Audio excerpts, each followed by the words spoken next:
ვისაუბრებ ტოპ 5 საკვებზე, რომელიც სისხლძარღვებს გაგიწმენთ ქოლესტერინისგან და ქოლესტერინის დაგროვება არტერიებში უზარმაზარი პრობლემაა, რადგან იცით, რომ გულით სიკვდილიანობა ნომერ პირველი სიკვდილის მიზეზია მსოფლიოში და საქართველოში. და ეს ყველაფერი იწყება უფრო ადრე, ვიდრე შენ გონია. 10-15 წლის ბავშვებს უკვე აქვს ქოლესტერინის დაგროვებული დიდ სისხლძარღვებში და შემდეგ წვრილ სისხლძარღვებშიც გროვდება. ამას რა თქმა უნდა ჭირდება 10 წლეულები და ათეროსკლეროზის განვითარება პრაქტიკულად მთელი ცხოვრების განმავლობაში მიმდინარეობს. პირველად რა ხდება? პირველად ქოლესტერინის ერთ-ერთი ფორმა, რომელიც ცუდი ქოლესტერინი, რომელიც უფრო იგლისება, რომელიც უფრო წებოვანია, ის შედის სისხლძარღვებში. სისხლძარღვი უნდა იყოს, რა თქმა უნდა, დაზიანებული მცირედით, ძალიან მიკროტრაუმად საკმარისია. შეაღწევს მოკლედ სისხლძარღვის კედელში ქოლესტერინი და ამ ცხიმს ჩვენი ორგანიზმი აღიქვამს როგორც მტერს და მოვლენ ჩვენი იმუნური უჯრედები და შეჭამენ მაკროფაგები და რო შეჭამენ თვითონვე მოკვდებიან ამ ბრძოლაში, ან ცხიმს ებრძვიან, გადაყლაპავენ, მაგრამ თვითონ ბრძოლის ველზე დაეცემიან და ასე ათასობით და 10,000-ობით და მილიონობით ჩვენივე უჯრედი გროვდება, მკვდარი უჯრედები და ვითარდება ქოლესტერინის ფოლაკი. ნელა იზრდება ეს ბრძოლის ველი და ამის საპასუხოდ ჩვენმა ორგანიზმმა რა უნდა გააკეთოს? რა უნდა შემოსაზღვროს, ხო? თუ კი ყავს მილიონობით დაღუპული და ვერ მარხავ, ის ადგილი უნდა შემოსაზღვროს. დაახლოებით ეგეთ რაღაცას აკეთებს ჩვენი ორგანიზმი და ფიბროზული კაფსულა ყალიბდება, მაგრამ ეს ყველაფერი საწავა ხო მასაა და იზრდება და სისხლძარღვს ავიწროებს. სისხლძარღვს ავიწროებს, ნაკლები სისხლი გადის და მე რომ ამბობენ სისხლძარღვების შევიწროება აქვს, ხო? ზუსტად ეს არის. და ამას ჭირდება წლები, რა თქმა უნდა, ნელა ვიწროვდება სისხლძარღვი და ეს ქოლესტერინი, ცუდი ქოლესტერინი თუ მომატებულია მუდმივად სისხლში, ჯდება სისხლში, ვიწროვდება ეს სისხლძარღვი დროთა განმავლობაში და ბოლოს მოხდება ესეთი რამე, რომ ჩვენივე უჯრედები გამოყოფენ ნივთიერებებს, რომლებიც აი ამ კაფსულას, რომელთაც ორგანიზმმა შემოსაზღვრა ეს დაგროვილი ქოლესტერინი და გამიჯნულია სისხლძარღვისგან, დაშლიან აი ამ შემოსაზღვრულ კაფსულას და გასკდება ეს ქოლესტერინის ფოლაკი. და რომ გასკდება ამას ჩვენი ორგანიზმი აღიქვას როგორც სისხლძარღვი დაზიანდაო. დაახლოებით ისე როგორც სისხლდენას. და სისხლდენა როცა დაგეწყება, რა ხდება? თრომბოციტები მოვლენ, თრომბის კოლტი გაჩნდება და სისხლდენა შეჩერდება. აი ესეთი რამე ხდება ზუსტად. როცა გასკდება ეს ქოლესტერინის ფოლაკი, მივლენ თრომბოციტები, შექმნიან თრომბს, შექმნიან კოლტს და ჩაკეტავენ სისხლძარღვს. ჩაკეტავენ ჩვენ ამას ვხედავთ როგორც ინფარქტს ან ინსულტს და ვამბობთ, რომ გულმა დაარტყაო და მოწმენდილცაზე რატო ხდება ხოლმე? იმიტომ რომ წლები ჭირდება ამ ყველაფრის განვითარებას, ადამიანი ვერ გრძნობს, სისხლძარღვი შევიწროებულია 40%-ით, მაგრამ სანამ ის ქოლესტერინის ფოლაკი არ გასკდება და თრომბოციტები არ დააჯდება იმას და იქ თრომბი არ განვითარდება, ჩვენ ამ პროცესს ვერ ხვდებით ვერაფრით და ამიტომ არის რომ არაფერი არ ჭირდა და გულმა დაარტყაო რა ამბობენ. სინამდვილეში რა თქმა უნდა წლებით ადრე ჭირდა. და არსებობს ნიშნები, რომელთაც ადრევე შეგიძლია მიხვდე, რომ მოსალოდნელია გულის შეტევა. ამ ნიშნებსაც გეტყვით რეებია. პირველი ნიშანი, რითიც შეგიძლია მიხვდე, რომ სისხლძარღვები ვიწროვდება, ეს არის ერექციის პრობლემა კაცებში. 50 წელს ქვევით განსაკუთრებით, თუ დაეწყო კაცს ერექციის პრობლემები, ეს ნიშნავს, რომ სისხლძარღვები ვიწროვდება, რადგან პენისის სისხლძარღვები ბევრად უფრო ვიწროა ვიდრე გულის სისხლძარღვები და შედეგად პირველ რიგში ისინი ზიანდება და როცა ზიანდება ადამიანს ერექციის პრობლემები ეწყება და ეს ნიშნავს რომ რამდენიმე წელიწადში 3-დან 5 წლამდე გულის პრობლემებიც მოსალოდნელია და შეიძლება ინფარქტის წინაპირობა იყოს. ეს არ არის უნივერსალური, რა თქმა უნდა, ყოველთვის არ არის ასე, მაგრამ უმეტესად ერექციული პრობლემები მიუთითებს სისხლძარღვების პრობლემებს. მეორე ნიშანი არის, როცა ადამიანი ადვილად იღლება. სხვა ადამიანებთან შედარებით, ან თუ კი ესე არ იყავი და ადვილად იღლები, ნიშნავს, რომ მცირე სისხლძარღვები კარგად ვეღარ ფართოვდება და ამიტომ შედარებით ნაკლები ენერგია გაქვს, შედარებით ადვილად იღლები. მესამე მნიშვნელოვანი ნიშანი არის C-რეაქტიული ცილის მომატება. C-რეაქტიული ცილა არის ანთების ცილა, რომელიც არის სისხლში და თუ კი მომატებულია 2 მილიგრამზე მეტად ლიტრზე, ანუ 2-ზე მაღალი თუა, მაშინ ორმაგდება გულის დაავადებების რისკი. ნიშნავს, რომ სისხლძარღვებში ანთებაა.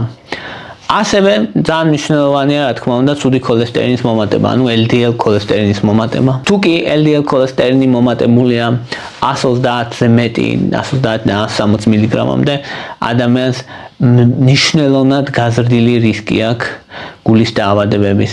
სისხლის წნევის მომატებაც პრობლემა, 130-იც კი თუ გაქვს სისხლის წნევა, იცოდე რომ მნიშვნელოვნად გაქვს რისკი მომატებული არტერიების დაზიანების და ათეროსკლეროზის. 130 ადრე ნორმად მიიჩნეოდა, დღეს 130-ზეც კი ცნობილია რომ ქოლესტერინის ფოლაքի პროგრესირებს.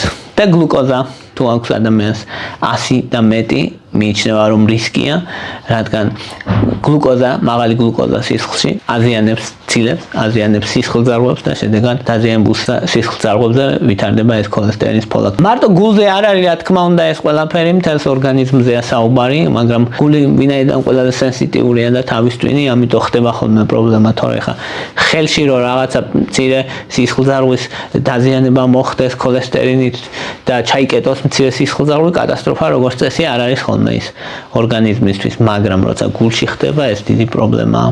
ასევე ტრიგლიცერიდები არ უნდა იყოს მომატებული 150 მგ/დეცილიტრზე მეტად, თორემ მნიშვნელოვნად ასოცირებულია გულის დაავადებასთან და ათეროსკლეროზთან.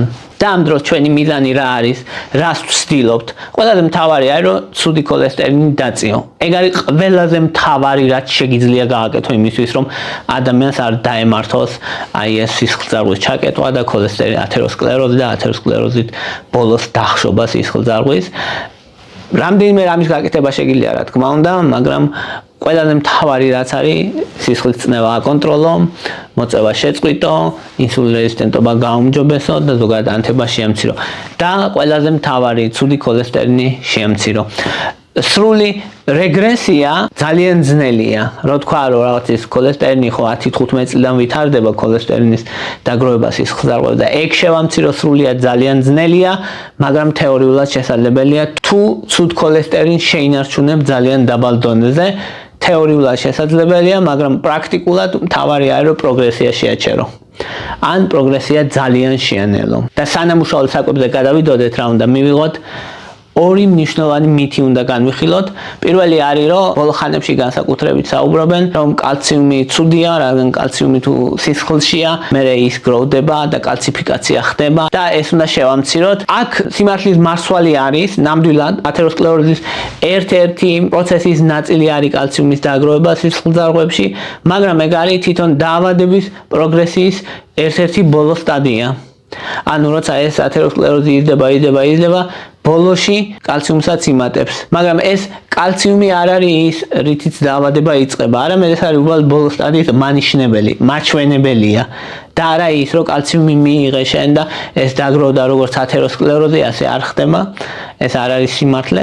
თუმცა ვიტამინი K, რომელიც ეხმარება რეალურად იმას, რომ შემცირდეს სისხლძარღვების K2-ზეა საუბარი, რა თქმა უნდა, სისხლძარღვების კალციფიკაცია, კი, ბიოლოგიურად სასურველია და ამიტომ მიდის ხოლმე, რომ D ვიტამინი K2-თან ერთად დალიეთ, განსაკუთრებით იმ ადამიანებს, ვისაც მაღალი რისკი აქვს გულის დაავადებების, თუმცა K2-ის ესეთი ძალიან გადამეტებული როლი ყოველთვის სწორი არ არის, მაგრამ სასურველია. და მეორე მნიშვნელოვანი საკითხი, რასაც კარდიოლოგები ხშირად ამბობენ, რომ ღრძილების დაავადება არის ასოცირებული გულის დაავადებებთან, იმიტომ რომ ღრძილებიდან სისხლიდან როცა აქ ადამიანს, მერე ბაქტერიები შედის სისხლში, ეს ბაქტერიები გროვდება სისხლძარღვებზე და აი ეს ათეროსკლეროზის ფოლაკში ნაპოვნია აი ეს ღრძილებიდან შესული ბაქტერიები და ნიშნავს, რომ ეს ბაქტერიები იწვევენ ანთებას სისხლძარღვებში. ეს ლოგიკა რაღაც კუთხით არის სწორი, მაგრამ არ არის დადასტურებული, რომ ნამდვილად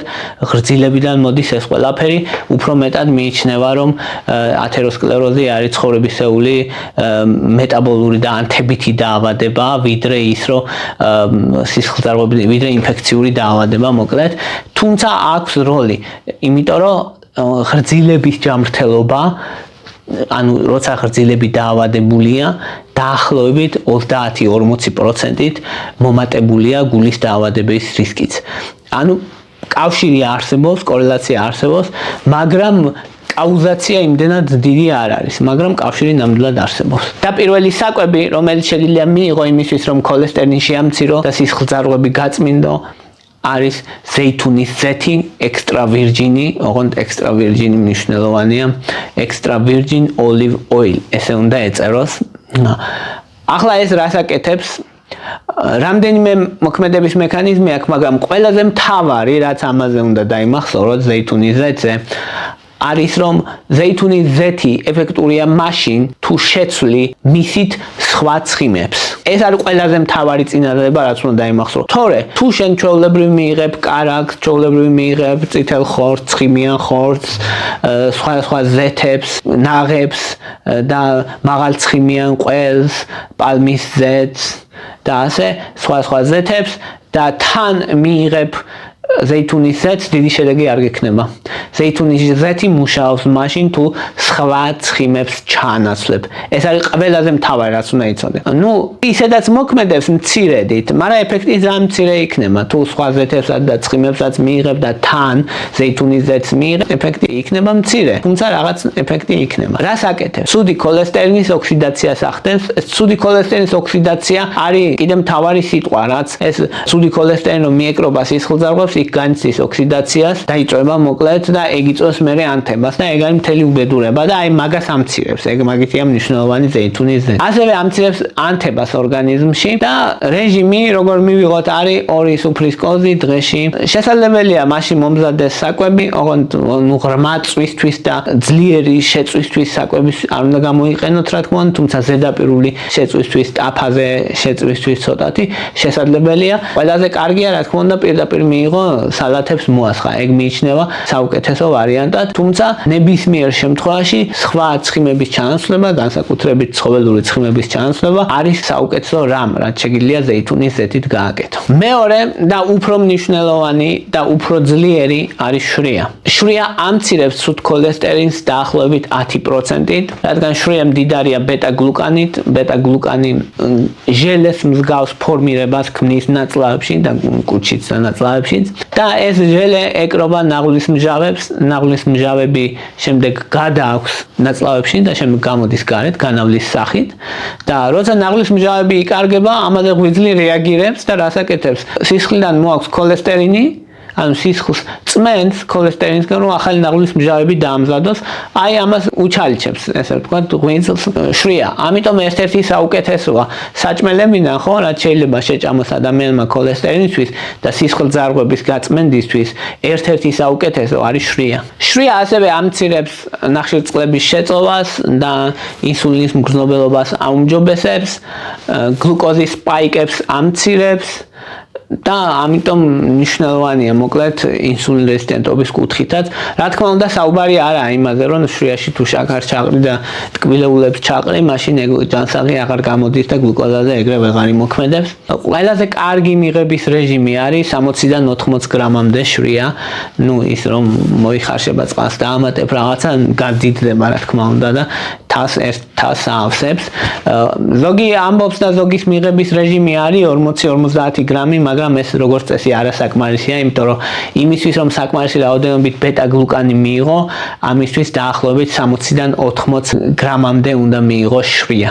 შვრიის გამდიდრება შესაძლებელია განსაკუთრებით თხილეულით, კენკრით ან თესლით, მაგალითად სელის თესლი ან ჩიას თესლი და ასეთ შემთხვევაში კიდევ უფრო ძლიერი ქოლესტერინის შემამცირებელი ეფექტი ექნება და თუ კი ამოიღებთ ცხიმიან საკვებს შედარებით ნაკლებად მიიღებთ, კიდევ უფრო ძლიერად შეამცირებს, რა თქმა უნდა, ქოლესტერინს და როდის არის ოპტიმალური მიიღო შვრია, არ არსებობს ოპტიმალური დრო, რომ ვთქვათ, რომ მაინც დილით არის ხოლმე იმ ადამიანებისთვის, ვინც მაგალითად დიეტაზეა და უნდა რომ დაიკლოს, იმიტომ რომ დღის განმავლობაში ნაკლებად მოშივდეს შესაძლებელია. თუმცა საღამოს მიღებას თავისი პლუსები აქვს, იმ საღამოს აღარ მოშივდება და დილითაც ნაკლებად მშიერი იქნება და მთელი დღის აი ეს რაღაც დაგროვილი შიმშილი აღარ ექნება. თავისი უპირატესობა საღამოს მიღებასაც აქვს. მაგრამ ყველაზე მთავარი ის არის, რომ ბეტა-გლუკანის ეფექტური მოქმედებისთვის მცირე ცხიმი საჭიროა. ამიტომ იციან ხოლმე რაღაც მცირე კარაქს ჩააგდებენ, თუმცა ეს მაინც და მაინც ჯანსაღი მოქმედება არ არის, მაგრამ ბუნებრივად თუ რაიმე ცხიმიანი საკვები შეჭამე და მერე შვრიის ფაფა, ეგ უკეთესი მეთოდია. თუ რა თქმა უნდა კარაქი ძალიან გიყვარს, შესაძლებელია, მაგრამ კარაქი ცალკე ცხოველური ცხიმია. და მესამე პარკოსნები აუმჯობესებენ ინსულინის მგრძნობელობას და ინსულინი აქვთ როგორც წესი ძალიან დაბალი გლიკემიური ინდექსი, შეიცავენ ასევე რეზისტენტულ სახამებელს და ასევე მდიდარი არიან მაგნიუმით და ინსულინის მდგომარეობასაც აუმჯობესებენ და სისხლძარღვების მდგომარეობასაც.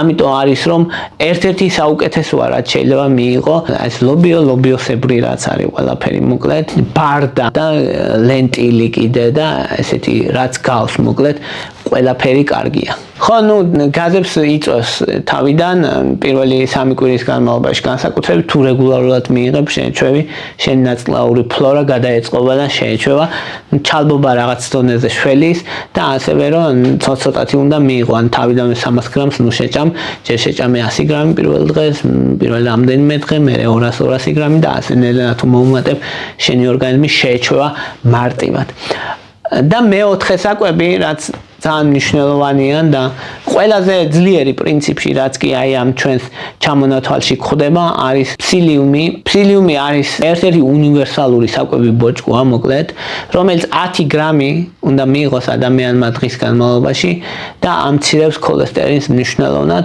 ოღონდ 10 გრამი უნდა მიიღოს 5-5-ად, ანუ 5 ერთხელ, 5 მეორეჯერ და ეს 5 გრამი უნდა გახსნა წყალში და დალიო. ეგ არის საუკეთესო გზა. ან კაფსულების სახითაა, კაფსულები და დალიო წყალთან ერთად. წყალთან ერთად ძალიან მნიშვნელოვანი სიტყვა აქვს, იმიტომ რომ თუ კი პირდაპირ ჩაიყრის ადამიანი ამ ფსილიუმს შეიძლება მოხრჩობა გამოიწვიოს. ამიტომ წყალთან ერთად ხო რატო? იმიტომ რომ იზრდება მერე და მიაწევს საყლაპავს და ჩაკეტოს ბრონქები და მაგიტო. ხო, ეგ რო არ მოხდეს აი ამიტომ წყალთან ერთად უნდა მიიღოთ აუცილებლად ფსილიუმი. ფსილიუმი არის ერთ-ერთი უნივერსალური და ერთ-ერთი ყველაზე ძლიერი რაც კი არსებობს ეს საკვები ბოჭკო, რომელიც ჟელეს ქმნის, ნაღვლის მჟავებს უკავშირდება და ასევე გლიკემიური ინდექსს აუმჯობესებს, იმიტომ რომ ნახშირწყლების შეწოვას ამცირებს. 5 გრამი ორჯერ დღეში ეგ არის საუკეთესო საკვების მიღების წინ და მადასაც შეგიმცირებს და კუჭის ავსებასაც გაადვილებს. აქ ფსილიუმთან დაკავშირებით ნებისმიერ საკვებ ბოჭკოსთან დაკავშირებით, რომელსაც იღებ განსაკუთრებით ხსნად საკვებ ბოჭკოსთან დაკავშირებით, უნდა გახსოვდეს, რომ თუ წამალთან ერთად იღებ, მაგალითად პარისებრის წამალს ან სხვა ანტიდეპრესანტებს და კიდე სხვა წამლებს მოკლედ, შეიძლება წამლების შეწოვა შეამციროს, იმიტომ რომ დაუკავშირდეს იმ წამლებს და შეამციროს შეწოვა. ამიტომ წამლებიდან მოშორებით 1-2 საათის მოშორებით უნდა დალიოთ. ეგ არის ძალიან მნიშვნელოვანი, რაც უნდა გახსოვდეთ საკვებ ბოჭკოებთან დაკავშირებით. და ბოლო მეხუთე საკვები არის სოიოს ცილა. 25 გრამ სოიოს ცილას თუ შეჭამ დღის განმავლობაში, დაახლოებით 5%-ით შეგიმცირებს ქოლესტერინს.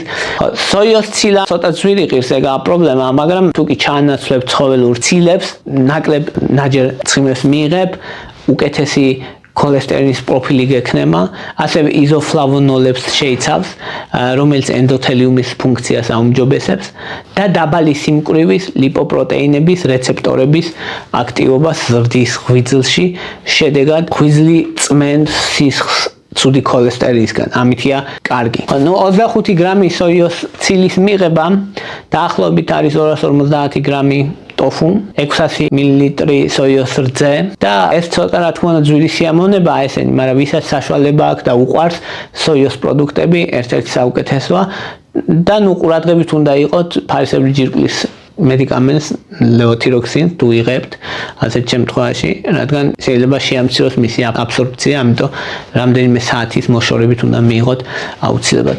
აი ეს არის ეს 5 საკვები, რომელიც შეგიმცირებთ ქოლესტერინს და გაწმენს თქვენ სისხლძარღვებს და დაიცავს.